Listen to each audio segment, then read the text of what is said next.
반갑습니다. 저 메리츠 자선의 존니 대표고요.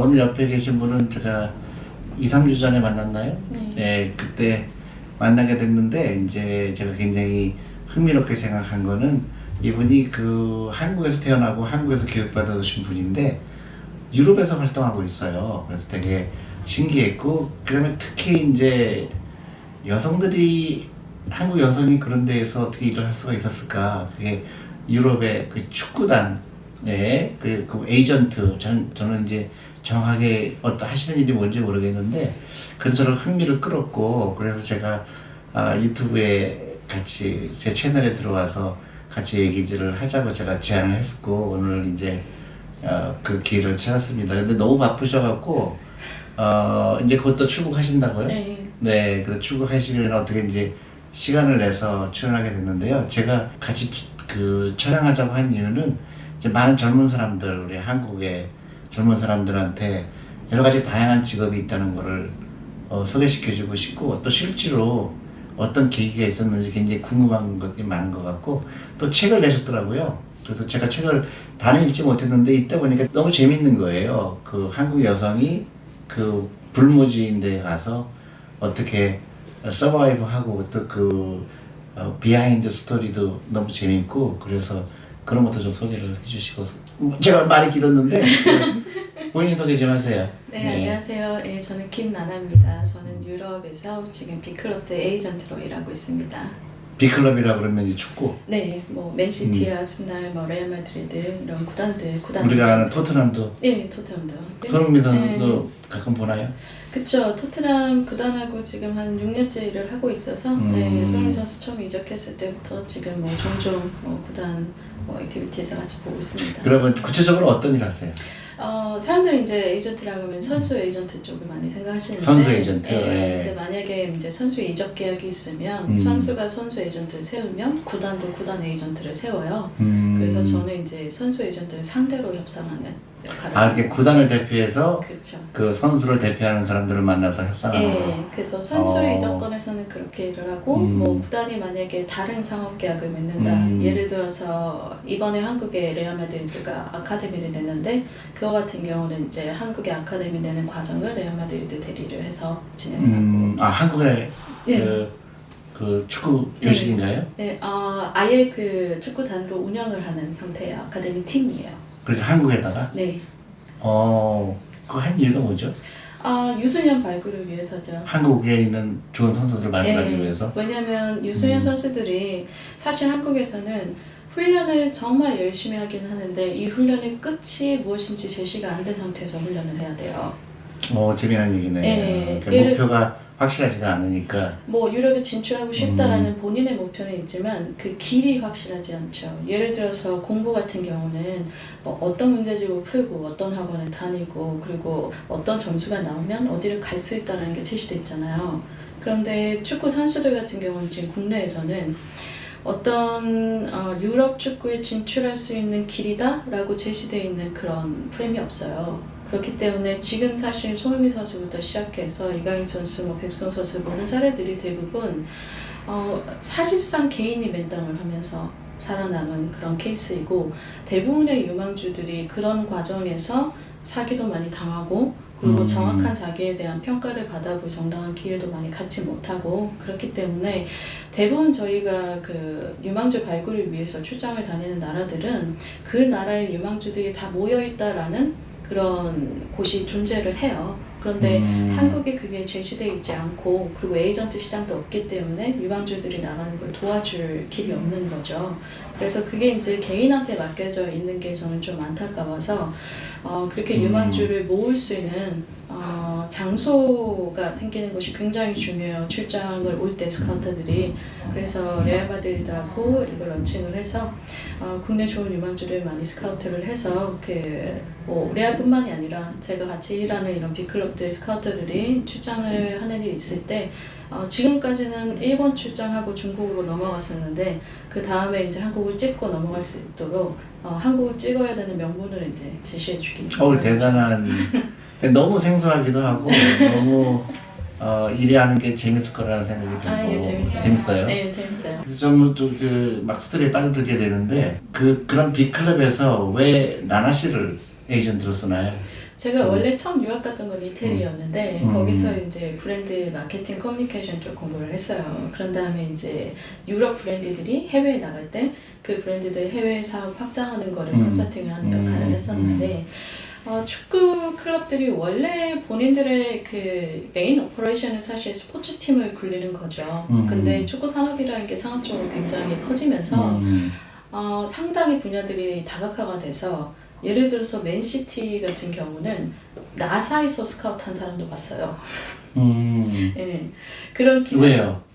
그 사람이 정확히 어떤 일을 하는지 가르쳐주지 않아요. 오케이. 예, 그런데 아마도 축구 과학 쪽과 관련이 있는 프로젝트를 맡고 있지 않을까라고 생각을 해요. 그래서 다양한 분야의 전문가들을 데려와서 그 분야의 전문가들한테 뭐 일종의 외주를 맡기듯이 그렇게 에이전트로 세워서 하는 그런 형태로 일을 하고 근데 있죠. 나나 씨는 여성이기도 하고 예. 근데 축구에 그럴 연관성이 별로 없잖아요. 그러니까 구단을 하나의 브랜드라고 봤을 때 이 브랜드를 어떻게 해외에서 확장시킬 것인가의 과정이 사실상 그냥 제품을 다루는 그런 회사에서의 브랜딩과 다르지 않은 거죠. 예를 들어서 저희가 이제 구단들을 프로파일링을 할 때 파리 생제르맹은 파리 생제르맹의 팬들은 얼리 어댑터예요. 그렇게 구단들이 자기네들이 가지고 있는 이미지 그리고 자기네들이 강한 카테고리들이 있어요. 그럼 저희는 그거랑 매칭을 시켜서 이 구단이 집중해야 되는 시장 그리고 그 시장 내에서 어떤 파트너십을 맺을 수 있는지 그래서 타겟을 정하면 그거에 대한 협상이 들어가고 그런 역할들을 그런 것도 있지 않을까요? 그 나나 씨도 이제 능력도 있는데 예를 들어서 한국의 위상이 커져서 또 한국이 큰 이제 마케팅이 필요한 데라고 인식을 해서 그런 건 없나요? 그런 부분도 있을 거예요. 왜냐하면 축구라는 게 전 세계에서 가장 보편적으로 즐기는 스포츠이기는 하지만 근데 이거를 소비를 하는 데 있어서 점점 돈이 있어야 소비를 할 수 있는 스포츠가 되어가고 있어요. 그렇죠. 네. 그런데 그런 소비력을 갖추고 있는 나라가 생각보다 많진 않아요. 그렇게 네. 저도 그렇게 생각해요. 예, 예를 들어서 뭐 친선전을 치른다라고 했을 때 빅클럽들의 초청 비용이 한 클럽당 20억을 내야 되는데 근데 하룻밤에 20억이라는 걸 펀딩할 수 있는 그런 경제 규모의 나라가 전 세계에 한 20개밖에 되지 않아요. 예. 그리고 또 뭐 구단들을 그 스폰하는 그런 기업들 중에서 이 정도의 규모의 스폰서십비를 내야 되는 경우에 그러면은 이 제품이 적어도 유럽뿐만 아니라 전 세계에 마케팅을 해야 될 어떤 명분이 있어야 하는 그런 브랜드거든요. 그렇겠네요. 근데 그런 정도의 글로벌 기업들을 다수 보유하고 있는 나라도 몇 안 되는데 그 중에 하나도 한국이고. 그래서 제가 지금 말씀하시니까 그런데 이제 궁금한 게 우리 저번에 친선 게임 할 때 예. 그 호날두인가요? 네. 그 사람들이 굉장히 분노했잖아요. 네. 그런 그 어떤 비하인드 스토리는 알아요? 아니면 그쵸. 제가 그때 유벤투스 쪽 에이전트로 초청을 받아서 왔었는데 이제 그 친선전은 제가 한 계약은 아니지만 이제 뭐 계약의 뭐 과정과 그리고 현장에서 이제 그 혼선을 좀 지켜본 사람으로서 그거는 한국 축구나 한국이 어떤 세계에서 위상이 낮다기보다는 저는 한국이 돈을 지불하고도 그 돈으로 어떻게 축구계에서 권력을 잡아야 되는지를 모르는 것 같아요. 네. 그러면 다시 얘기하면은 그 호날두가 그렇게 뛰지 않은 게 우리 잘못인가 아니면 우리 잘못이었다기보다는 애초에 계약 과정에서 프로모터 선정에 좀 문제가 있었고 그리고 그런 부분들 때문에 호날두 선수가 정상적인 계약 과정이었다면 충분히 먼저 합의가 되어야 될 부분이 선수 합의가 없이 진행이 되었고 그렇기 때문에 선수 입장에서는 보이콧을 해야겠다라는 판단을 에이전트가 내렸고 근데 사실 이런 부분들이 충분히 정치적으로 풀 수 있어요. 예를 들어서 현장에 수뇌부가 있었다면 근데 유벤투스 수뇌부가 그때 중국 친선전이 한국 전 경기였는데 그 경기 끝나고 이태리로 다 돌아갔죠. 왜냐면 한국에 만나야 되는 VIP가 없었거든요. 네, 유벤투스랑 수뇌부 간에 어떤 관계를 맺고 있는 그런 인사들이 없었고, 그리고 선정된 프로모터도 VIP를 초청할 수 있는 능력이 없었고, 그렇기 때문에 레전드 출신으로 거기에 이제 와 있었던 그 네드베드라는 사람 외에는 어떤 수뇌부도 있지 않아서 현장에서 그런 거를 이제 정치적으로 정리해줄 사람이 없었죠. 그게 조금 안타깝죠. 예. 그래서 그렇죠. 네, 20억 정도의 그런 유명, 그리고 그때 그거보다 더 많았는데 아, 그래요? 네. 근데 그 정도의 그런 투자를 할 때 보통 그런 부분에 대한 그런 포지션도 확보를 해서 진행을 해야 되는데, 왜냐면 저희는 여러 가지 이해관계가 한 날 엮이는 그런 행사를 진행을 하니까. 근데 그런 부분들에 대한 어떤 이해 없이 한국에서는 그때도 분위기가 되게 노심초사했던 것 같아요. 우리 또 노쇼 당하면 어떡하지? 어떡하지? 이렇게. 근데 사실 그것보다 더 중요한 거는 계약 과정에서 보호를 하는 것, 그리고 확실한 포지션을 잡고 이 경기를 주최하는 것, 이게 더 중요하죠, 원래는.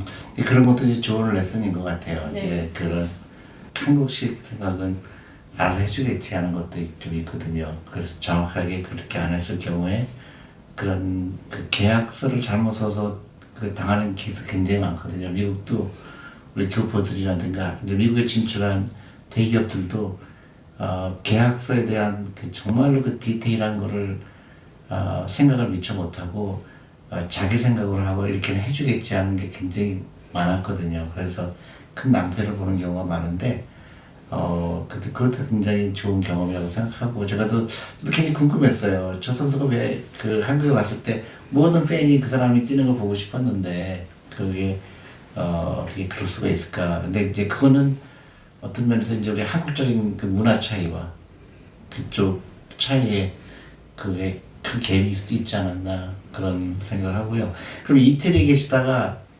지금은 어디 사세요? 런던에 살고 런던으로 갔어요? 네. 그 이유가 뭐예요?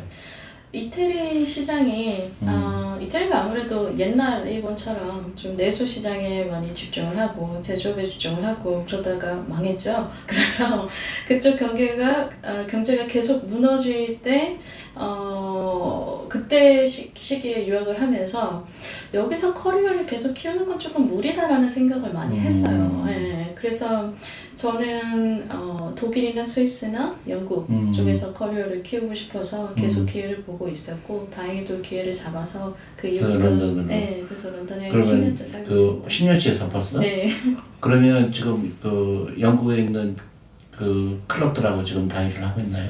네, 영국만 아니라 뭐 스페인 같은 경우는 뭐 바르샤, 레알, 아틀레티코, 발렌시아, 세비야 이런 것도 하고 일하고, 이태리도 AC 밀란, 인터 밀란, 유베, 그리고 뭐 프랑스 파리 생제르맹, 그리고 도르트문트, 뭐 미넨 같은 그런 독일 클럽들하고 일하고. 그래서 우리가 지금 TV로 보는 그런 축구 팀들을 그쵸. 직접 보는 거네요. 네. 그러면 저도 궁금한데, 저는 이제 금융을 하는 사람 입장에서 그 이태리하고 영국하고 비교했을 때 제가 볼 때 이태리는 금융에 대해서 굉장히 좀 뒤처지거든요. 그렇죠. 근데 이제 그 영국은 계속 그 금융을 강조한 나라고, 네. 특히 이제 대처 수산이 엄청나게 뭐랄까 비난을 감수하면서도 그 금융 리폼을 했어요. 개혁을 했어요. 그리고 금융 강국이 되는 거를 실제로 그 밑바닥을 깐 사람이거든요. 그 이후로 영국이 굉장히 금융 때문에 다시 경쟁력을 회복한 나라의 대표적인 거죠. 그걸 느끼세요? 그쵸. 일단 영국의 이제 금융계를 시티 오브 런던이라고 부르는 지역인데, 거기서 일을 하는 프로페셔널들이 영국인들이 국적이 50%도 안 돼요. 맞아요. 근데 그게 경쟁력인 것 같아요. 왜냐면 확률상으로도 어떻게 전 세계 가장 뛰어난 인재가 한 나라에만 국적을 갖고 태어나겠어요. 좋은 포인트네요. 네, 그렇기 때문에 너무 이렇게 보호를 하려고만 생각하지 않고 오히려 전 세계 인재들이 모여서 자기 재능을 펼칠 수 있는 장을 자기네 도시에 여는 것, 그게 굉장히 중요한 것 같아요. 근데 영국은 런던을, 특히 그 시티 오브 런던 지역을 그 용도로 활용을 하기를 원했고, 그래서 그 금융 기업들한테 투자를 많이 해줬죠. 그렇죠. 유치를 하기 위해. 그리고 그쪽에서 실제로 일을 할 때 외국인들이 뭐 비자 문제부터 시작해서 체류부터 그렇게 기업들과 일을 하는데 상당히 자유롭고, 예, 그리고 자기 실력만 있다면 그런 국적 같은 거랑 무관하게도 자기가 기회를 많이 잡을 수 있고. 예. 그래서 저도 이제 계속 주장하는 게 한국도 마찬가지로 이제 아시아의 금융 허브가 그쵸. 될 수 있다. 예. 특히 이제 중국이 지금 홍콩을 계속 망가뜨리고 있거든요. 예, 맞아요. 그러면 이제 홍콩을 대신할 수 있는 나라가 한국 말고는 이제 싱가포르나 한국인데, 싱가포르는 굉장히 작은 도시 국가고 한국은 그 인더스트리가 굉장히 다양하고 그래서 이제 한국이 금융 허브가 돼야 된다고 생각을 하는데, 말씀하신 대로 금융 허브가 되려면 오픈 뉴스거든요. 맞아요. 예. 누구나 다 와서 돈을 벌어갈 수 있는 장을 만들어주면 저절로 금융 허브가 되거든요. 근데 이제 보호하려고 하는 순간 그 인더스트리는 이제 무너지게 돼 있죠. 저는 이제 생각나는 게 LPGA가 생각이 나요. 미국 LPGA. 지금 한국 선수들이 전부 항상 1등을 하잖아요. 그래갖고 LPGA에서 속상한 거예요. 왜냐면 그 방송 수입이 떨어져요. 미국 선수가 우승을 그쵸. 해야 예. 방송 수입인데 한국 선수가 계속 힘쓰니까, 그래서 LPGA가 뭘 하려고 그랬냐면요. 영어를 못하면 선수 등록을 못하게 하는 법을 만들려고 그러는 거예요. 네. 그 순간 거기는 끝나버리는 거거든요. 세계 베스트 선수들이 와서 뛰는 거를 그 자기네 그 미국 선수를 도와주기 위해서 그런 바보 같은 짓을 하려고 하다가 이제 반대되게 못하게 됐는데 비슷한 논리예요. 그러니까 전 세계에서 가장 탤런트가 있는 사람들이 와서 돈도 벌어가고 여러 가지 다양한 기법을 하고 하는 장이 여는 데가 싱가포르고 홍콩이죠. 근데 그거를 이제 한국이 해야 된다고 생각하는데, 그게 어떻게 보면 굉장히 영리한 정책이에요. 왜냐면 사실 영국은 뭐 저만 해도 제가 자라서 교육을 받는데 한 푼도 쓴 적이 없거든요. 영국에서는 그렇잖아요. 네, 저는 영국에서 법 공부를 뭐 나중에 일을 하다가 한 것이지 애초에 그쪽을 유학을 갔던 게 아니기 때문에 영국에 처음에 커리어를 쌓고 시작하고 뭐 그 제가 일한 구단들한테도 많은 계약을 가져다 줬을 거 아니에요. 근데 정작 영국 정부로부터 제가 교육을 받는데 영국 정부가 쓴 돈은 없어요, 사실. 그런데 단지 프리미어 리그가 이 5개의 리그들 중에서 가장 저 같은 이렇게 낯선 프로파일과 일을 하는데 오픈마인드였거든요. 네, 적극적으로 스카웃을 하고 그거 자체가 결국에는 어떤 뉴 엔트리를 만들어서 자기네들이 기존의 어떤 이런 계약들을 성사를 시키고 결과적으로 지금 프리미어리그가 다른 상업부들의 사이즈가 3배 이상 되거든요. 상업 가치가. 그런 시장을 이끌었다고 생각해요. 그래서 한국은 아직까지는 자국민들을 가르치고 우리나라 사람들에 대한 교육 이런 거에 대해 투자를 많이 하잖아요. 근데 사실 시장을 오픈을 하면 다른 나라에서 교육을 받은 사람들을 우리는 이 교육 비용을 국가 예산으로 들지 않고도 이 자원을 쓸 수 있게 되잖아요. 맞아요. 네, 그래서 그렇게 그렇죠. 인재를 데려올 수 있는 것도 사실 하나의 그렇죠. 정책으로 가치가 있어요. 맞아요. 그래서 그 외국 금융기관이 이제 우리는 너무 구수적인 생각을 하게 되고 외국 금융기관이 한국에 와서 돈을 벌어가면 그거를 비난하거든요. 그러니까 외국 사람들이 와서 비즈니스 하는 거에 대해서 적대감을 갖고 있어야 대부분. 그래서 이제 어떤 뉴스를 보면 쓰리뱅크가 한국에서 1년 동안 벌어간 게 얼마다, 그 다음에 배당금을 얼마큼 했고 그걸 비난하는데 저는 그거는 반대가 돼야 된다고 생각하거든. 쓰리뱅크가 와서 돈을 벌어갔다 그러면 다시 이제 체이스뱅크도 한국에 들어와야 되고 그 어떤 자산 피델리티가 와서 돈을 벌었다 그러면 그럼 그 사람들이 와갖고 사람들을 훈련시키거든요. 그러면 이 파이가 굉장히 커져요. 그러면 세계 금융인들이 서울에 와서 살게 되고 서울에서 이제 인재를 길르게 되고 그러면 그 쓰레고 런던처럼 한국의 여의도가 전 세계 그 금융기관의 헤드쿼터가 아시아 헤드쿼터가 서울에 오게 되거든요. 저는 그래서 그 오픈니스가 굉장히 중요하다. 그리고 그 파이를 크게 할 생각을 해야지 그 작은 거에 연연하다 보면 정말로 큰 픽처를 얻기가 힘든 거죠. 그리고 어떤 게 이태리하고 이태리하고 영국의 차이가 결국은 그 영국의 그런 작은 섬나라가 그 자연스럽게 해외하고 교류하고 그런 것들이 굉장히 큰 목을 했다고 생각하고 일본도 굉장히 그 국수적이잖아요. 네, 그렇죠. 네. 그 자기네 것만 하려고 하다 보니까 외국이 들어오는 걸 두려워하고 그 변화를 두려워하다 보니까 그래서 우리가 그 굉장히 좋은 레슨인 것 같아요. 우리 교육 시스템이라든가 그 다음에 그런 글로벌하게 생각하는 거. 그래서 영리한 거죠. 그래서 오픈하면서 좋은 걸 다 흡수할 수가 있고 제도로 바꿀 수가 있고 그래서 그런 면에서 참 굉장히 그 선구자 역할을 하고 계시구나 그런 생각하고요. 그 다음에 한국에 왜 오셨어요? 한국에 지금 저희 회사에서 일단 그 레알 마드리드 그거 하는 거 이제 이번에 사인식을 하고 런칭을 해서 이제 스페인 코치와 하고 처음 이제 트레이닝을 시작을 했고 그리고 또 다른 쪽으로 지금 추진하고 있는 사업 중에 하나가 저는 이제 처음에 맨시티랑 일을 시작을 했던 게 맨시티는 시티 풋볼 그룹이라는 자기의 그 홀딩사가 있어요. 근데 거기를 통해서 전 세계 구단을 10개를 사들였어요. 그리고 그 인수 매각 작업에서 같이 할 수 있는 그런 이렇게 럭키한 커리어를 가질 수 있었는데 그런 과정에서 이제 저희가 인수 매각 대상 같은 걸 선정할 때 보면 어찌됐건 유럽 구단에 같이 뭔가 그 투자를 한다던가 아니면은 유럽 구단들과 뭔가 파트너를 맺을 수 있는 그런 지분을 매각을 할 수 있는 그런 경제력이 되고 그리고 또 뭐 예를 들어서 작년에 사우디에서 골프 펀드를 만들어서 뉴캐슬을 인수하려고 했는데 그게 나라에서 반대를 해서 결국 무산이 되었거든요. 그 사우디에서요? 아니면 사우디에서 반대했고요. 네, 아니요. 영국에서 반대했고. 왜냐면 사우디가 이제 인권 쪽에 문제가 있는 나라라서 그런 나라가 프리미어리그의 축구단을 소유하는 거는 정치적으로 부적절하다. 레퓨테이션 이슈가 그렇죠. 있죠. 그래서 그런 이슈들이 있는 나라 그리고 또 가만히 보시면 그 영국 1부 리그 구단을 프랑스는 하나도 소유하고 있잖아요. 왜냐면 외교적으로 자기네들이 조금 껄끄러운 것들 이런 것 좀 빼고 이러면 남는 나라들이 한 20개밖에 안 돼요. 근데 그 나라들 중에서 1부 리그 유럽에 소유하고 있지 않는 나라는 한국이랑 일본뿐이에요. 신기하네. 근데 저희가 파악하기로는 일본은 그 말씀하신 분처럼 굉장히 그 국수주의적이고 해외 투자에 대한 의지 자체가 없어요.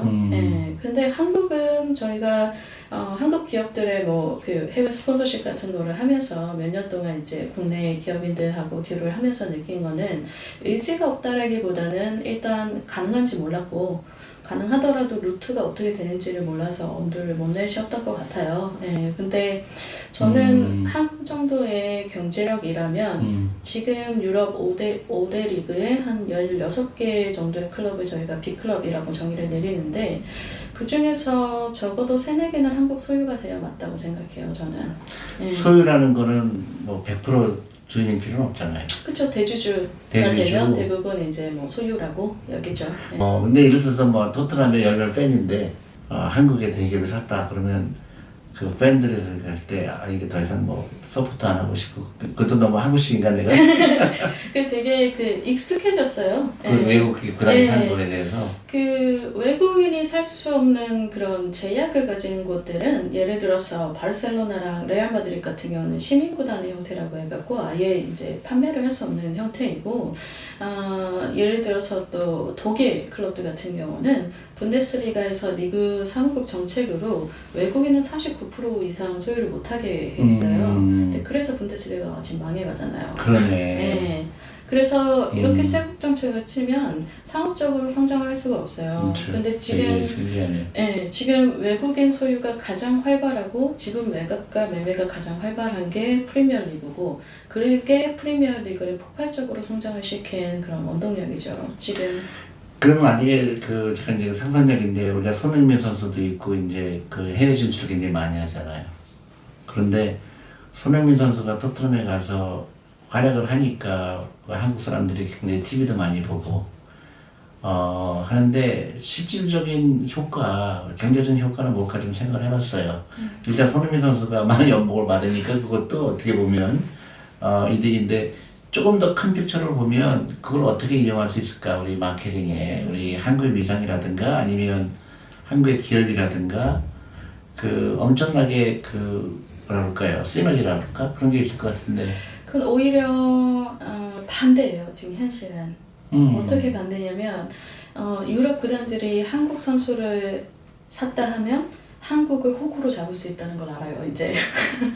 되게 재미난 얘기네. 네, 왜냐면 2005년에 박지성 선수가 맨유 들어갈 때부터 시작해서 한국 기업들이 한국 선수가 있는 구단들을 중심으로 스폰서십을 이 선수가 버는 외화의 몇 배를 계속 내왔어요. 그 구단에. 그래서 저는 굉장히 안타까운 것 중에 하나가 한국은 계속 축구를 소비하려고만 해요. 소유하려고 하지 않고. 재미난 얘기가 소유해라. 네, 근데 유럽 그렇지. 축구계에서는 소유권이 없는 사람한테는 아무 권력이 가지 않아요. 그렇겠죠. 네, 왜냐면 한국은 기본적으로 요새 이제 젊은이들의 뭐 욜로나 이런 문화에서도 소비를 뿌듯해하고 소비자라는 지위를 자랑스럽게 생각해요. 근데 사실 자본주의 시장에서 그거를 소유해야 되는데. 그럼요. 자본주의 시장에서는 소비자라는 건 영원한 호구거든요, 사실. 그렇지. 작은 호구, 큰 호구, 뭐 그렇지. 이런 다양한 호구의 형태일 뿐이지 사실 소비자라는 거는 이제 손님으로 대우받고 클라이언트로 어떤 뭐 갑질을 하는 그런 순간순간 본인이 어떤 기쁨을 느낄지 몰라도 결국에는 자기 돈을 내어준 사람일 뿐이거든요. 그렇지. 네. 근데 소유는 달라요. 마케팅에 속는 거죠. 그렇죠. 소유는 달라요. 그래서 구단만 해도 예를 들어서 지금 제가 하는 레알 마드리드 아카데미가 이제 정석이죠. 뭐 10년 동안 아이들을 가르쳐서 유럽에 진출할 수 있는 유망주를 걸러내서 얘 진출을 돕고. 그런데 저는 쇼컷을 알거든요. 구단을 사버리면 이 구단의 아카데미가 예를 들어서 뭐 250명 정원이다. 근데 만약에 저희가 주주다. 그러면은 내년부터 255명 하자. 그런 다음에 5명 한국 선수 넣는 건 1도 아니에요. 그렇지. 네, 이게 결국 소유자의 권력이거든요. 근데 구단에서는 왜 팔아요? 구단은 일단 인수 매각을 할 때마다 구단 가치 산정을 다시 받아서 이것에 대한 그 지분 가치가 올라갔음을 확인을 하면서 그 과정에서 투자금이 더 커지는 그런 효과도 있고, 그리고 또 최근에 예를 들어서 실버레이크라는 그 미국 사모펀드가 맨시티 투자했던 거는 실버레이크 쪽이 IT 쪽이랑 같이 일을 많이 하는 그런 운용사라서 그쪽 돈이 들어오면서 맨시티는 주주면 사실 영원한 그 이해관계로 묶는 거잖아요. 예, 그쪽에 도움을 받아 다른 구단들보다 IT 쪽 그런 파트너십을 강화시키고 그걸 구장 사업들에 그 적용시킬 수 있는 그런 발판을 마련을 했죠. 예를 들어서 이제 기존에 원래부터 해왔던 이제 고민이었어요. 구단은 지금 이제 전 세계 소비자들이 그 축구 팬들이 즐기는 스포츠가 되었는데 구장은 홀드할 수 있는 인원이 한계가 있잖아요.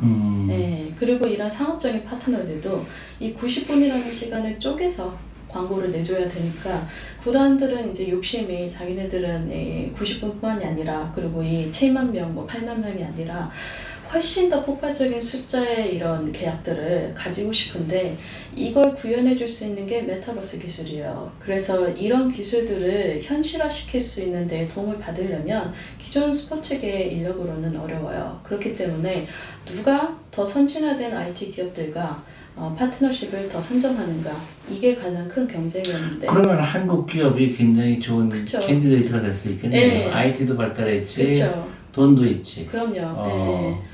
근데 이제 이런 아까 말씀하신 대로 루트를 잘 모르기도 하고 좀 두렵기도 하고 되게 이게 익숙하지 않은 투자니까. 그리고 그런 생각이 있어요. 한국에서 조금 잘못 알려진 게 이제 구단 사업이라는 게 국내에서는 기존 어떤 대기업들이 대기업 안에 속해 있는 사회공헌 부서로 운영을 해왔기 때문에 맞아요. 구단 산업이 커머셜하지가 않죠. 그렇죠. 커머셜이라는 인식 자체가 맞아요, 없어요. 맞아요. 그래서 제가 이제 미팅을 할 때 풋볼 파이낸스라는 개념을 얘기를 하시면 다들 굉장히 낯설어 하세요. 그래서 그런 부분들을 이제 국내에 소개하는 것도 저희의 일의 일부이죠. 국내에서는 스포츠 M&A 사례가 없었고 그리고 또 풋볼 파이낸스라는 개념을 가질 정도의 스포츠 시장이 상업화되지 않았기 때문에 그래서 잘못 갖고 있는 오해가 맨시티 그 구단주의 만수르 씨가 취미로 돈을 쓰고 있다. 취미로 그렇게 계속 축구 구단에 돈을 퍼붓는다. 그래 돈을 갖다가 네. 낭비하고 있다. 네, 그런 오해가 있는데 저희가 이제 그 구단의 오너들도 그렇고 구단의 이제 스폰서들이 결국에는 뭐 기업들의 오너 패밀리들이잖아요. 그분들 실제로 뵈면 아니 저런 재벌이 이렇게까지 하나 싶을 정도로 뭐 초대를 해도 뭐 비행기표 대주나요? 뭐 저녁 주나요? 뭐 차량 공짜인가요? 뭐 이런 것까지 확인해요. 예, 절대 부자들이 돈 취미로 쓰지 않아요. 당연하죠. 예. 더 치밀하고 더 악랄하지. 맞아요. 또 그래서 부자가 됐고. 네, 그래서 그 만술씨만 해도 2008년도에 만술씨가 맨시티 처음 인수를 했을 때 맨시티 가격이 3,700억이었어요. 근데 지금 가격이 얼마인지 아세요? 한 뭐 7, 8천? 6조예요. 6조. 와우. 그래서 그분이 리빌딩에 2조를 썼기 때문에 그것 때문에 이제 푸포 페니스 개념이 없는 나라에서는 저렇게 그 취미로 2조를 쓰다니 플렉스를 하다니 이렇게 여기시는데 저희 마켓은 그걸 알아요. 머니 맥스 머니거든요. 2조를 넣으면 이게 6조, 10조가 될 거라는 걸 알기 때문에 2조를 넣은 거거든요. 그래서 그분이 지금 자기 지분을 좀 다운시켜서 이제 77% 갖고 계신데 엑시트 하려고 그러는구나 조금. 저희도 엑시 과정이라고 봐요. 네, 만약에 그냥 뭐 이론적으로 내일 만약에 77% 지분을 팔고 나가시면 처음 인수했던 가격, 리빌딩에 쓴 가격을 다 뽑고도 3조를 챙겨 나가요.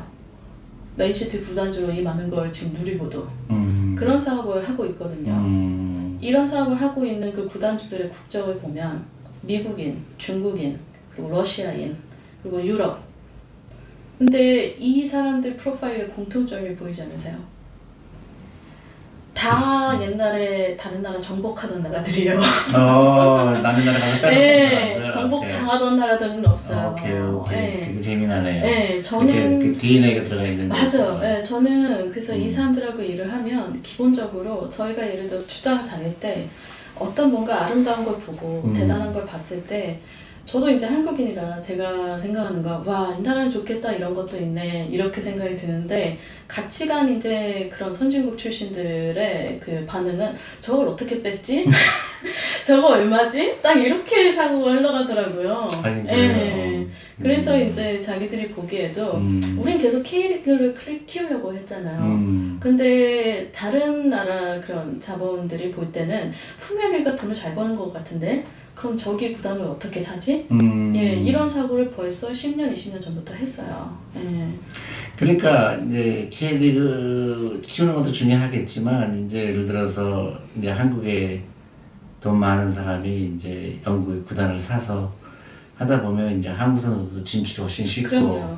그럼 K리그도 당연히 그럼요. 그런 팜이 되잖아요. 네, 그죠? 이게 절대 한국 자본이 국내 투자할 수도 있는 걸 왜 외국에 투자하냐 이 개념이 절대 아니에요. 왜냐면 오히려 K리그의 지위에서 이런 유럽 구단들과 대등한 비즈니스를 하기가 너무 어렵잖아요. 그런데 만약에 우리가 이 프리미어리그 20개 구단 중 한 개의 구단주로서 프리미어리그 사무국에서 이 구단들 간에 투표를 할 때 한 표를 던질 수 있는 상황이 되고 그렇지. 네, 그리고 또 UEFA 경기도 나가서 이 UEFA에서 또 한 표를 던질 수 있는 그런 구단이 되고 그랬을 때 이 구단이 K리그 구단과 같이 나눌 수 있는 비즈니스 그리고 저희가 계속 그 꿈꿨던 유소년들의 진출 방향 그리고 어떻게 우리가 그 유럽 마켓에서 한국 축구라는 것이 포지션을 잡는가, 리스펙을 받는가 이런 부분들이 다 구단주가 되면서 해결해 줄 수 있는 부분들이 되게 많아요. 예. 그리고 그런 부분들 때문에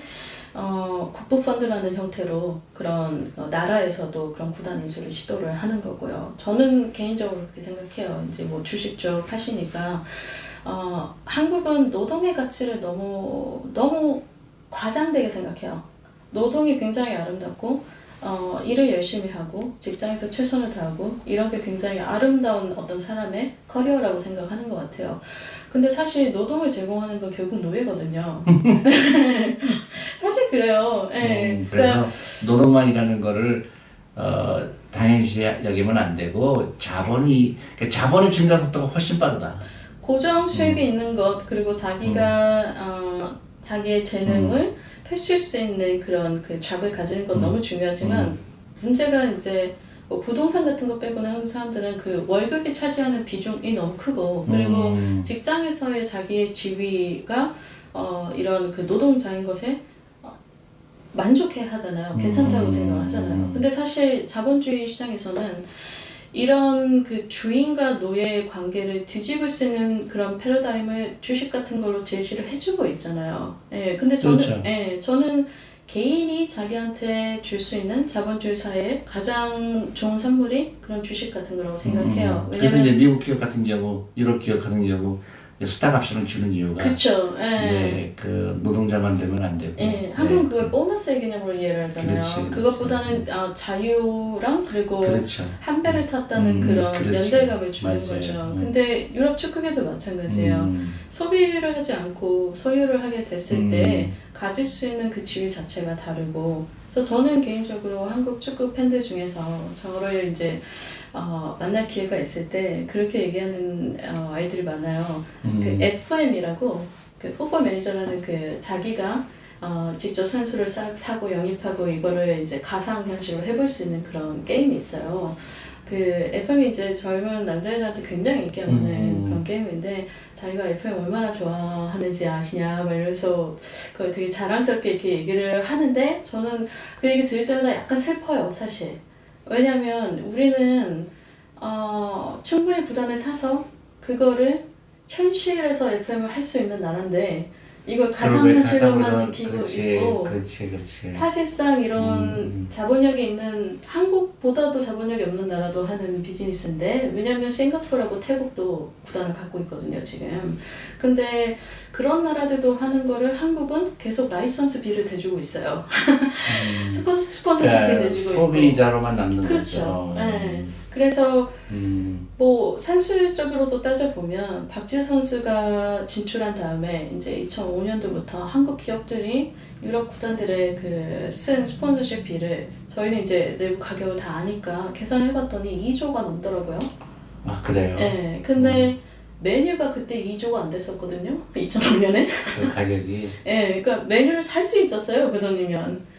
그랬으면은 지금 유럽 축구에서 한국 축구의 지위가 달랐겠죠. 메뉴의 구단주였으면. 그래서 저는 그 패러다임이 좀 바뀔 필요가 있다고 생각을 해요. 예.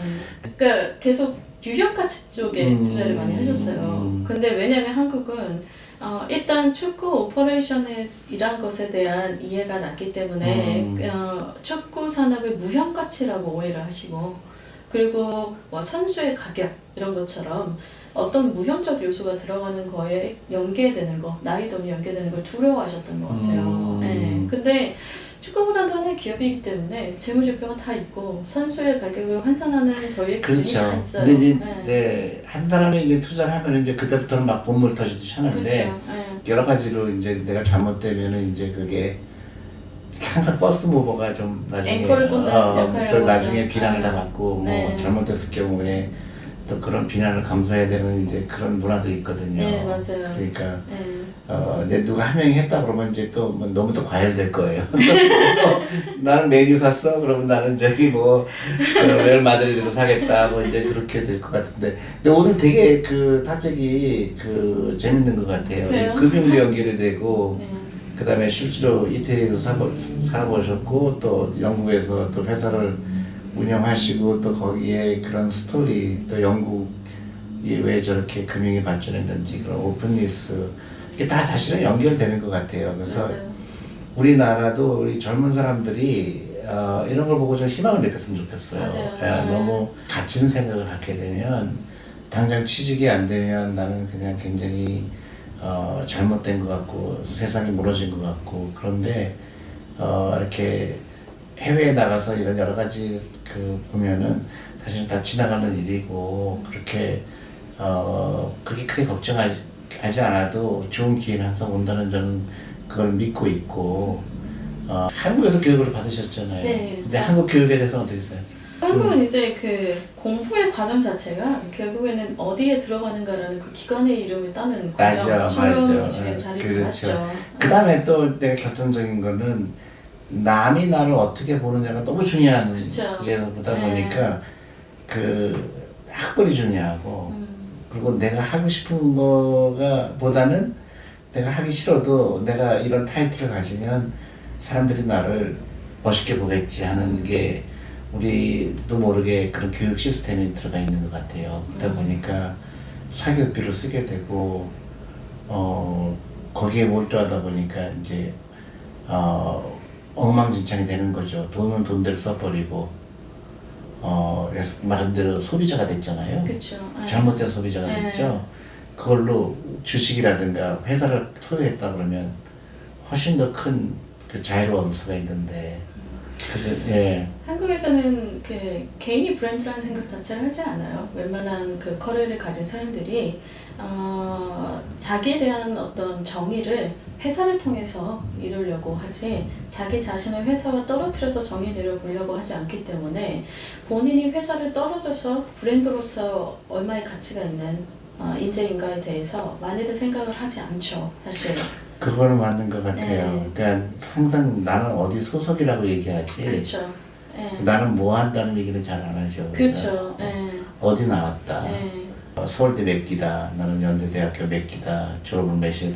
근데 한 번도 만나보지 않았는데 그 하루에 갑자기 친해지고 말도 반말하고 그러는 게 이제 그게 있죠. 그 어떤 어디 빌롱하는 게 더 중요하지. 내가 나의 가치에 대해서는 별 생각 안 하는 거지. 그것도 신기하죠. 근데 그것도 일본 문화예요. 일본도 나를 드러내기보다는 자기의 조직을 드러내고 그러다 보니까 창의성이 떨어지죠. 그리고 그러다 보니까 자존감이 낮아져요, 사실. 왜냐면 자기 가치를 자기가 속한 집단을 통하지 않고서는 이룰 수가 없으니까. 그 집단에서 소외당하거나 그 집단이 자기한테 하는 평가에 대해서 굉장히 예민해지고 그리고 그거를 벗어나서 자기가 어떤 다른 걸 도전하거나 독립을 해보거나 다른 기회를 찾아보기가 굉장히 어렵기 때문에 그 과정에서 본인이 계속 작아질 수밖에 없죠. 그래서 특히 이제 미국에서는 예를 들어서 내가 학부를 예를 들어서 스탠포드 나왔다. 그러면 대학원 갈 때는 스탠포드에서 잘 안 받아요. 딴 데 가서 있어야 된다. 왜냐면 다양성 때문에. 그쵸. 여기만 있으면. 근데 이제 한국은 오히려 반대예요. 내가 A라는 대학교 나오면 유학 갔다 오면 그 대학교에서 교수할 확률이 높아요. 라인을 만들어야 된다고 그렇죠. 그러니까 다양성이 떨어지게 되겠죠. 맞아요. 그러니까 오늘 하여튼 좋은 얘기를 하여튼 너무 흥미롭게 들었는데요. 이제 우리 저기 시청자분들도 굉장히 재밌었을 거라고 생각이 들어요. 이게 사실 아무데나 들을 수 있는 얘기는 아닌데 이제 책도 내셨잖아요. 예, 맞아요. 네. 책도 좀 간단하게 소개시켜 주시고. 예. 책 이름이 뭐예요? 나는 런던의 에이전트 레디. 그래요? 오케이. 런던의 에이전트. 에이전트다? 네. 오케이. 네. 저 지금 오늘 2세에 들어갑니다. 인쇄 들어가요? 2세. 2세요. 네. 성공했네. 그래서 다행히도 이제 많이들 관심 가져주셔서 더 많이 이제 사람들이 읽을 수 있는 기회가 있었으면 좋겠고 그래도 좀 뿌듯한 게 젊은 사람들이 이제 메시지를 많이 보내요. 그래요? 네, 뭐 굉장히 이렇게 막막한 세계에 대한 꿈을 꾸고 있었는데 읽고 도움이 많이 되었다 뭐 그렇게 많이 연락해 주셔서 되게 뿌듯해요. 근데 이제 대부분 이제 이제 여태까지는 그래도 굉장히 성공의 가도를 가고 있는데 근데 사람들이 성공한 것만 보거든요. 근데 이제 그 비하인드에 사실은 굉장히 어려운 일들이 당연히 있잖아요. 그렇죠. 있었을 거라고 생각되는데. 그렇죠. 그걸 어떻게 극복했어요? 일단 뭐 이것이 차별이다. 뭐 그리고 뭐 이 안에서 이런 그 차별들 때문에 내가 이만큼 서럽다 이런 것에 집중을 하면 커리어를 세울 수가 없어요. 사실. 좋은 포인트인 것 같아요. 예를 들어서 영국에 살 땐 영국에서 동양인뿐만 아니라 외국인에 대해서 차별이 있는 건 당연한 거예요. 왜냐하면 국가라는 건 원래 자국민을 보호하라고 있는 시스템이지 외국인을 자국민을 똑같이 대해주라고 있는 시스템이 아니거든요. 그렇기 때문에 자기가 만약에 외국인이라서 차별을 받고 싶지 않았으면 한국에서 살았었어야 돼요, 사실. 그렇기 때문에 저는 영국에 살 때도, 이태리 살 때도 어떤 차별의 그런 과정이 있었어도 내가 그런 걸 감수할 각오를 했기 때문에 여기에 나왔다라고 생각을 하고 그런 과정에서도 모든 사람들이 차별하지 않고 따뜻하게 대해주고 공정하게 대해주고 오히려 제가 말하지 않는 상황에서 대신 나서서 따져주고 이런 사람들도 많아요 모든 나라에. 그렇기 때문에 그런 과정에서 뭐 차별에 집중을 해서 계속 그거에 뭔가 좌절을 하기보다는 여기서 주어진 기회 그거에 좀 감사하고 키워나가는 그런 기회로 그렇게 생각을 했었고 그래서 지금 저희 업계 동료들만 해도 이 동료들이 사실 이제 외국인이 와서 이 에이전트로 이 업계에서 뭔가 파일을 나눠 가지는 거잖아요. 그런 거에 대해서는 모든 마켓이 예민할 수밖에 없어요, 사실. 근데 저는 오히려 저희 마켓 그 사람들이 먼저 손을 내밀어서 초대를 해줬고, 마켓으로. 그리고 마켓의 어떤 노하우나 이런 것도 적극적으로 공유를 해줬고, 또 일을 한 거에 대한 정당한 대가를 지급을 해줬고, 이런 부분에서 뭐 어려움만 있었다, 이렇게 생각하지는 않고. 근데 그게 이제 그 포인트 뷰가 굉장히 중요한 것 같아요. 네. 그러니까 같은 사물을 보고 어떤 사람은 나 인종차별이구나. 그래서 나쁜 사람들 내가 이렇게 실력이 있는데도 그렇게 생각할 수도 있고 이거는 뭐 내가 성공하는 길에 어느 하나의 자그마한 그런 자극제가 될 수도 있고 아니면 장애물이지만 그렇게 큰 장애물이 아닐 수도 있고 그렇게 생각하는 사람의 큰 차이가 아닌가 싶어요. 저도 내가 그 미국에 있을 때 내가 일하던 자산운용사죠. 스코드라는 회사에서 일할 때 그 당시는요 전부 백인이었어요. 그쵸. 거의 동양 사람은 나하고 홍콩에서 온 여자애가 있었고 일본 사람 하나 있었고 다 백인 일색이었고 흑인은 대부분 이제 그 청소하는 사람이라든가 아니면 우편 배달하는 사람들이었는데 그 당시에 베스트 세일즈 원복이 제일 많이 받아가는 사람이 흑인이었어요. 그래서 되게 사람들이 신기했어요. 저 흑인은 무슨 재주가 있길래 그 백인만 있는 그 회사에 베스트 세일즈맨이 됐을까. 그래서 이제 제 보스가 그 사람을 만나보려는 거예요. 그러면 너도 봐서 배워라. 저 사람이 왜 그 베스트 세일즈맨이 됐는지. 그때 저는 그 사람을 만나서 5분 만에 이 사람을 좋아하기 시작했어요. 근데 그 사람이 갖고 있는 탤런트는 뭐냐면 굉장히 긍정적인 사람이에요. 저를 한 번도 만나보지 않는데 만나자마자 10년 만난 것처럼 나한테 얘기하는데 이렇게 라이크able 퍼슨이죠. 그래갖고 한국 코리아 펀드 한국에 대해서 자기가 뭐 지금 자기 자동차가 현대였었는데 뭐 온갖 그게 진짜인지 가짜인지 모르겠어. 근데 그 긍정적인 마인드가 이 사람은 엄청난 자산이구나. 근데 이제 대부분의 사람들은 나는 흑인이니까 또 뭐 나를 업신여기겠지. 그리고 내가 흑인인 거 알면 또 상대방은 다 백인들인데 비즈니스하면서 저 사람이 나를 또 업신여기겠지. 그런 온갖 네거티브한 생각을 할 거 아니에요. 맞아요. 근데 이 사람은 그게 아니에요. 그러니까 최선을 다하는데 긍정적인 힘이 나오는 거예요. 그래서 이 사람 옆에 있고 싶은 거예요. 그쵸. 이 사람하고 같이 점심 먹고 싶고 저녁 먹고 싶고 그런 어떤 긍정적인 그래서 굉장히 좋은 레슨을 받았어요. 이게 그 환경을 가지고 자기가 처한 환경을 남한테 미루는 사람이 있고 이거를 하나의 자기 자극제를 여기서 내가 성공하기 위한 어떤 모티베이션을 받는 사람이 있고 한국에서는 사람들이 그렇게들 많이 오해하시는 것 같아요. 뭔가 이렇게 이 서름을 받고 그거에 대한 어떤 복수하겠다는 생각 아니면 뭔가 이렇게 보여주겠다는 어떤 그런 게 저의 원동력이었을 거라고 그렇게 생각들을 많이 하시는 것 같아요. 근데 전혀 그렇지 않고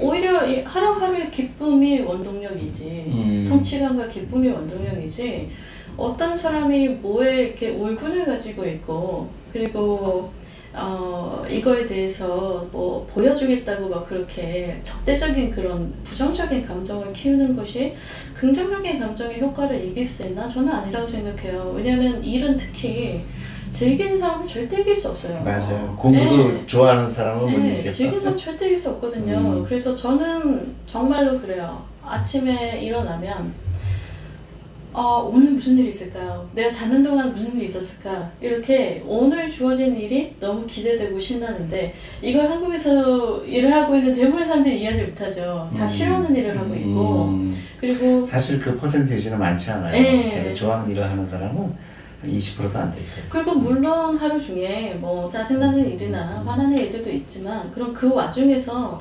결과적으로 찾을 수 있는 긍정적인 거를 보는 거죠. 예를 들어서 이걸 통해 나는 이걸 배웠고 이걸 성장했다 이렇게 느끼면 모든 이들은 결국 남는 게 있거든요. 그래서 유럽 사이도 사실 지난 10년간 유럽 경제가 뭐 쉽진 않았어요. 예, 그리고 뭐 중간중간에 테러도 나고 뭐 화산 폭발하고 뭐 브렉시트하고 뭐 이랬지만 이런 과정들에서 결국에는 배워가고 성장하는 부분들이 저는 제 30대에 있었던 게 되게 축복이라고 생각해요. 예, 그래서 그런 부분들에 대해서 그렇게 뭐 한국에서 생각하는 것처럼 서름 막 이렇게 느끼지는 않았고 그리고 또 이제 국적이나 성별에 대해서도 한국에서는 많이들 그렇게 생각하세요. 한국 국적이라는 게 그 백인들 사회에서 유럽인들 사회에서 서럽지 않았을까?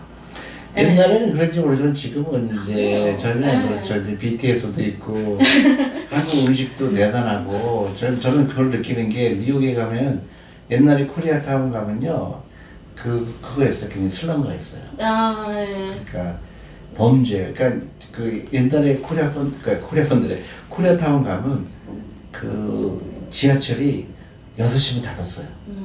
강도 때문에. 그런데 근데 지금은 거기가 가장 핫한 데예요. 그만큼 한국의 위상이 엄청나고 한국 음식 먹으려고 그 코리아타운에 엄청나게 뭐 부동산가격도 엄청나게 올랐고 그래서 우리나라 사람들만 한국이 얼마큼 지금 그 위상이 커졌는지 맞아요. 모르는 것 같아요. 스페인 경제가 많이 무너졌잖아요. 특히 그 이후에는 라리스카 미팅을 할 때 그쪽 사람들이 다 정장을 입고 나오고 막 행커치 꽂고 굉장히 포멀한 복장으로 나와요. 그래서 제가 스페인 애들한테 물어봤어요. 왜냐면 저희는 원래 미팅할 때 트레이닝 센터 같은 데서 하면 막 트레이닝 입고 나오는 남자들도 있었거든요. 그래서 너네 나라 사람들은 미팅 그 드레스 코드가 굉장히 포멀하네? 그랬어요. 그랬더니 스페인 애가 그러더라고요. 제가 잘 사는 나라에서 온 여자라서 기죽기 싫어서 그런다. 네, 오히려. 네, 지금 한국 위상이 그 정도예요. 그렇지. 한국은 부자 나라라는 위상이 부자 나라지. 있어서 실제로 부자 나라죠. 네, 실제로 저희 업계에서 일을 할 때 개인의 국적이 그 사람이 가진 캐파를 떠나서 어떤 평가 기준이 절대 안 되느냐? 그렇게는 얘기 못 하겠어요. 국적이 가진 프리미엄이 분명히 있어요. 왜냐하면 그 사람의 국적에서 가지고 올 수 있는 시장의 잠재력이 있으니까. 그래서 그 부분이 분명히 있는데 한국에서는 지금 부모 재산을 기준으로 자기가 흑수저냐 금수저냐 이런 논란을 아이들이 많이 가지고 그거에 대해서 그건 사실 바꿀 수 없는 부분인데 그거에 대해서 좀 자존감을 많이 상해하고 그렇잖아요. 근데 그럴 필요 없는데. 그럴 필요 없죠. 왜냐하면 대부분 그 런던 금융계에 뭐 나와 있는 사람들이나 저희 업계에 진출해 있는 사람들 중에 금수저 출신 거의 없고요. 그렇죠. 예, 뭐 일부 낙하산이 있죠. 근데 그건 어느 업계나 당연히 있는 것이고 대부분 다 왜냐하면 실력으로 계약이 성사화되는데 금수저한테 무한정 기회를 계속 줄 수 없어요. 금수저가 분명 한두 번 기회를 받는 건 있겠죠. 근데 거기서 보여주지 못하면 이제 기회를 가지 않아요. 그렇지. 네, 그래서 그런 흑수저들이 나와서 뭐 일을 할 때 국적으로서 만약에 이 사람이 어느 정도 그런 수저 계급을 나눈다라고 하면 사실 국내에서는 부모 재산이 그런 수저를 나누는 그런 기준일지 몰라도 이런 글로벌 무대에서는 국적이 결국 자기 수저를 결정하는 그런 지표로 쓰이거든요. 근데 한국 국적은 뭐 금수저도 아니고 거의 다이아몬드 수저 수준이에요. 그래요? 네, 왜냐하면 경제력도 갖추고 시장도 안정적이면서 민주주의도 정착했고 자본의 흐름도 믿을 수 있고 그리고 인재들의 수준도 좋고 이런 나라가 많지 않아요. 그렇지 않죠. 네. 다른 나라들에서는 아예 이런 인수문을 꿈꿀 수 없는 나라들도 많고 예를 그렇지. 들어서 뭐 저희 업계 들어와 있는 우루과이, 콜롬비아 이런 데 에이전트들 이거 추진도 못해요. 우루과이가 알 거기서 수 못 없지. 적있어요. 네. 그렇지. 근데 망해가는 나라인데. 네, 제가 그 친구들한테 친구들 보러 고국에 얼마나 자주 가니? 친구들 자주 보니? 고향에 있는 친구들? 그럼 자기 친구들 다 죽었대요. 왜? 뭐 거기 치안도 안 좋고 테러 때문에 죽고 뭐 그다음에 마약으로 죽고 범죄, 그렇겠네. 그래서 그렇겠네. 제 친구들 다 살아있거든요. 제 친구들 다 멀쩡히 당연하지. 직장 다니거든요. 그러니까 한국에 사는 사람들은 이게 얼마나 한국이 좋은 나라인지 잘 그러니까요. 몰라. 요 정도로 정상적으로 돌아가는 나라 아니 이 많잖아요. 정도로 안전한 나라. 네. 그러니까 그래서 지하철 밤 12시까지 타도 그럼요. 전혀 안전한 나라. 네. 그래서 대한민국밖에 없죠. 그럼요. 그래서 그 친구들은 뭐 고향에서 가져올 돈도 없고 뭐 거기에서 무슨 같이 연결할 수 있는 비즈니스의 그런 영역도 없고 그래서 그 친구들은 그렇게 얘기해요. 그 에이전트들이 보통 프로젝트를 기획할 때 이제 겉에서 보실 때는 저희가 아무 한 일 없이 중간에서 중개료를 가져가는 사람들처럼 한국에서는 보실지도 모르겠는데 사실 구단은 하는 일이 없고 에이전트가 기획부터 성사까지를 다 해야 돼요. 이쪽 업계는. 그렇기 때문에 에이전트한테 이걸 맡기는 거거든요. 그래서 이거를 막상 이제 성사시켜서 보수를 받고 나서 가끔씩 어떤 생각이 들 때가 있냐면 예를 들어서 리버풀 건을 성사시켰다. 그러면 이제 리버풀 구단주 존 헨리스가 입금된 거는 알까? 이 사람 재산 너무 많아서 이 돈 뭐 거의 다 거기로 갔는데 뭐 입금된 건 알까? 이럴 정도로 뭔가 허탈함? 일은 내가 다 했는데 뭐 이런 허탈함이 들 때도 가끔 있어요. 이제 그게 이제 구단이 구단 가치로서 성사를 시킨 거니까 사실 당연하긴 한데 그래서 이제 뭐 콜롬비아나 우루과이 이런 출신 에이전트한테 너가 얼마 전에 성사시킨 그 큰 딜 구단주가 결국 다 가져갔는데 이 구단주들은 결국 그 전형적인 미국, 유럽 부자들이잖아요. 그 사람들의 어떤 지위를 더 견고하게 하고 권력을 더 강화시키는 그거 이제 기여를 한 거잖아요. 그게 좀 억울하지 않니? 이렇게 얘기하면 그 친구들은 저한테 그래요. 자기네들은 이 전의 전쟁의 조연이래요. 근데 저한테 그랬어요. 너는 다를 수도 있겠다. 그랬어요. 한국 때문에. 네, 저는 그게 지금 한국의 지위라고 생각해요. 그렇지. 네, 그래서 오너십을 갖는 게 그만큼 중요한 거죠. 그럼요. 네, 그래서 저는 한국 젊은 사람들이 국가 브랜드에 대해서 조금 더 자신감을 가졌으면 좋겠고 그리고 또 그걸 떠나서 이제 본인의 어떤 그런 커리어를 쌓을 때도 본인의 브랜드 가치에 대해서 조금 더 자긍심을 가졌으면 좋겠어요. 그러니까 그런 뭐 흑수저니 금수저니 그런 논쟁은 정말로 이제 피해야 될 것 같아요. 맞아요, 맞아요. 그리고 네. 내가 만난 많은 부자들도 대부분 흑수저예요. 그쵸. 결국은 네. 그런 긍정적인 마인드, 그 다음에 그 오너십 갖고 싶은 거, 네. 그거를 추구하는 사람이 결국은 부자가 되지. 그 금수저는 대부분 쓰는데 교육을 받았거든요. 맞아요. 소비하는데 교육을 맞아요. 받았기 때문에 오랜 세월이 지나면 결국은 더 잘못된 경우가 좀 너무 많이 봤거든요. 아유, 너무 좋은 주옥 같은 말씀이에요. 저도 제가 그냥 주장하는 건데 실패를 하지 않으면 사실 인생을 산 게 아니지. 네. 20대 때 저도 그 생각했죠. 막 1년 벌면 어마어마한 일인 줄 알았고 네. 저도 재수해서 대학 갔거든요. 그땐 세상이 무너지는 줄 알았어요. 근데 다시금 생각해보면 20대 때 혹시 뭐 예를 들어서 자기가 벤처 회사를 한번 차려봐서 뭐 2년을 허비하고 돈도 못 벌고 끝나도 그거 저는 직장 2년 다닌 것보다 더 큰 자산이라고 당연하지. 생각해요. 그러니까 실패는 자산이죠. 네. 근데 이제 너무나 이렇게 잘못된 인식이 미국이나 이런 나라들은 실패해도 그거를 일어날 수 있지만 한국은 실패해도 실패하면 끝이다.